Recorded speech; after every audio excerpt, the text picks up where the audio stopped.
Auto sales shifted into a lower gear in July as the industry wrestles with a slowdown in demand, and it's a pronounced one. Overall, sales fell for the fifth straight month, down 7% to an annualized pace of 16.7 million vehicles. That's down more than a million from a year ago. Phil LeBeau has more on the summer slowdown in the showroom. Summer is traditionally the busiest time of the year for auto dealers, but in July, sales cooled off, with General Motors reporting a 15% drop in sales as the big three all reported weaker than expected business.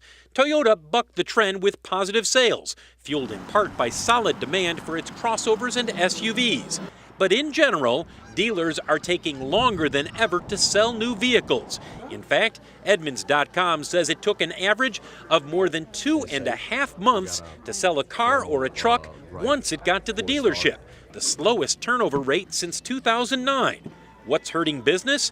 In reality, Americans have bought so many new vehicles over the past 7 years, there's just not as much demand.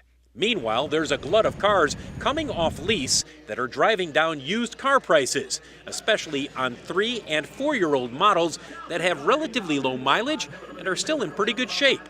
As a result, automakers are wrestling with how much they can cut production, and in some cases, whether to phase out some slower-selling models. For example, Cadillac is rebalancing its lineup of cars to better meet demand. That will ultimately mean it offers one fewer model.